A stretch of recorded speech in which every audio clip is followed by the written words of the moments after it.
High বন্ধুরা, আমি Angel from green Angel. কেমন আছেন সবাই? আশা করি সবাই ভালো আছেন। আজ আপনাদেরকে দেখাবো চুলের যত্নে শ্যাম্পু করার সঠিক নিয়ম। প্রতিদিন ধুলোবালি, কালো ধোঁয়ায় ও মাথার ত্বকের তেলে চুল ময়লা হয়ে যায়, ফলে চুল শ্যাম্পু করতে হয় নিয়মিত সবাই শ্যাম্পু করলেও অনেকেই এটা জানেন না যে শ্যাম্পু করারও আছে কিছু নিয়ম কানুন। আর এই নিয়মগুলো না জানার কারণে শ্যাম্পু করার পরেও ঠিকমতো চুল পরিষ্কার হয় না অনেকেরই। আসুন জেনে নেওয়া যাক শ্যাম্পু করার 5টি টিপস। শ্যাম্পু করার আগে চুল আঁচড়ে নিন। অনেকেই ভাবছেন যে শ্যাম্পু করার আগে আবার চুল আঁচড়ে নেওয়ার কি আছে। শ্যাম্পু করার আগে চুল আঁচড়ে নিলে চুল বেশ নরম ও কোমল হয়। এরপর শ্যাম্পু করার আগে চুল আঁচড়ে নিলে নিজেই বুঝতে পারবেন পার্থক্যটা। শ্যাম্পুর সাথে পানি মিশিয়ে নিন। শ্যাম্পু করার সময় শ্যাম্পুর সাথে পানি মিশিয়ে নিন।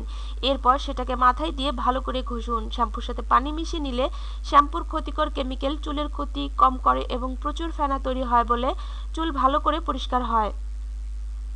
2বার শ্যাম্পু করুন। যখন শ্যাম্পু করবেন তখন একবারের বদলে 2বার শ্যাম্পু করুন, কারণ প্রথমবার শ্যাম্পুতে চুলের ধুলো, ময়লা ও মাথার ত্বকের তেল মোটামুটিভাবে পরিষ্কার হয়, আর দ্বিতীয়বার শ্যাম্পু করার সময় সেটা পুরোপুরি পরিষ্কার হয় এবং চুল ঝরঝরে হয়।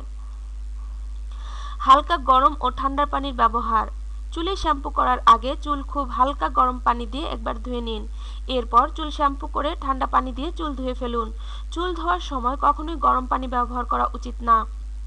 মাথার তালুতে কন্ডিশনার লাগাবেন না। শ্যাম্পু করার পর চুলের রুক্ষতা দূর করার জন্য কন্ডিশনার ব্যবহার করা প্রয়োজন, কিন্তু অনেকেই কন্ডিশনার ব্যবহার করতে গিয়ে মাথার তালুতেও লাগিয়ে ফেলে।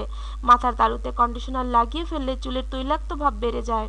এছাড়াও চুলে কন্ডিশনার লাগিয়ে অন্তত 2 মিনিট রাখুন, তাহলে চুল কোমল হবে। বন্ধুরা, ভিডিওটি ভালো লাগলে অবশ্যই লাইক, শেয়ার এবং কমেন্টস করবেন, আর সাবস্ক্রাইব করতে ভুলবেন না বন্ধুরা।